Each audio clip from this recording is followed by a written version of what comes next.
এতিয়া আমি বনাম ফুলকবিৰ ঠাৰিৰ এটা ৰেচিপি।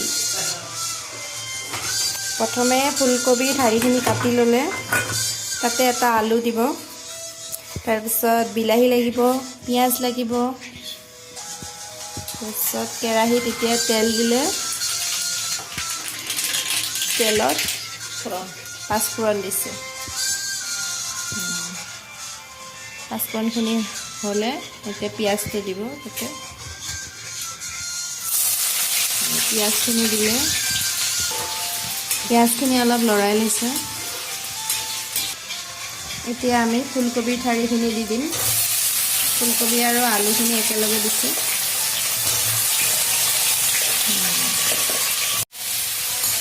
অলপ লৰাই দিম। এতিয়া ইয়াতে দিব লাগিব নিমখ, জোখমতে নিমখ।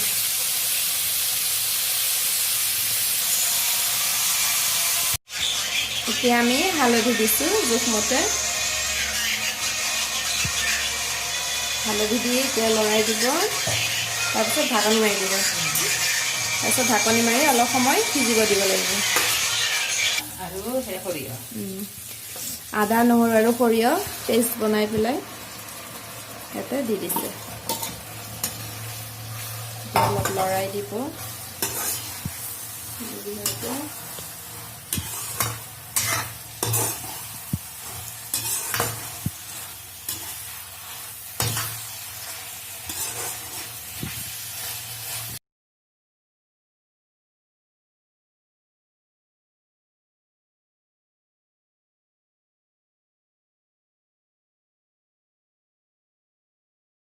ঢাকনিখন দাঙি অলপ লৰাই দিব। বিলাহীখিনি অলপ ভাজি পেলাই বিলাহীখিনি গলিব লাগিব। বিলাহীখিনি গলি গৈছে আৰু ধুনীয়াকৈ। এতিয়া ইয়াতে পানী দিব লাগিব, অলপমান পানী দি দিলে। দি পেলাই এতিয়া লৰাই দিব। তাৰপিছত ঢাকনি মাৰি অলপ সিজিব দিব। তাৰপিছতে অলপ গ্ৰেভি হৈ যাব। বাছ হৈ গ'ল আৰু অলপমান পানী দিলে এতিয়া উতলিব। উতলি পেলাই পানীটো শুকুৱাই দিব লাগিব।